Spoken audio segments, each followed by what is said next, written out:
Katika kipindi hichi serikali tayari imetunga sheria hii ya usimamizi wa migogoro kwa njia, utatuzi wa migogoro kwa njia mbalimbali, lakini sheria hii tayari ishapita stage mbalimbali.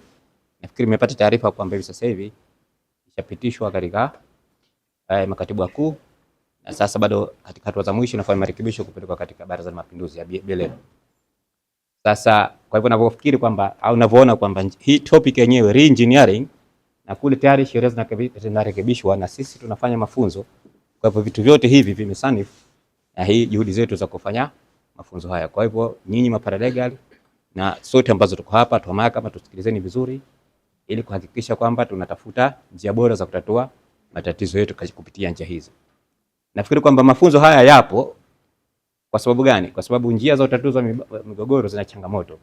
Kwanza, kuna watu wengi hawafahamu. Inawezekana tunataka tufanye kitu hiki lakini elimu iliyopo kwa jamii ni ndogo. Vile vile inawezekana kuna changamoto za kimifumo.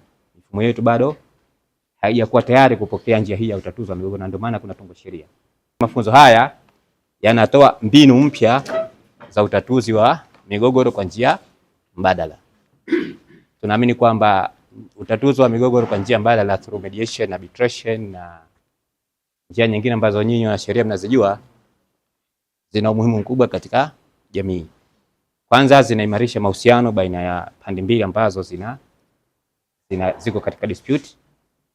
Vile vile zinaharakisha katika utatuzi wa kesi na kuimarisha mahusiano mema katika jamii. Na niwatakie kila la heri katika mafunzo yenyewe. Maana kwamba mtatoka hapa kwa kweli mkiwa mmepata kitu cha manufaa zaidi kwenu. Hayo tu, na sisi kama UNDP tuko hapa, tutaendelea kushirikiana na serikali katika kuhakikisha kwamba jitihada hizi zinaendelea, na si hapa tuko mafunzo haya bali hata huko siku za mbele. Katika mazingira ambayo tunafanyia kazi, hasa tutakuwa tunawajibika na mahusiano ya kifamilia na mahusiano ya kijamii. We want to preserve community and family relationship, okay? In English we say harmony and relationships, okay? Amani na mahusiano ya kifamilia. Malengo makubwa ya kuwa na ADR, nimeshazungumza, muda na gharama tunapunguza, tunalinda mahusiano.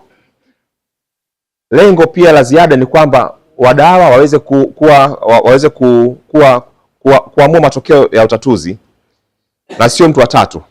Party outcomes.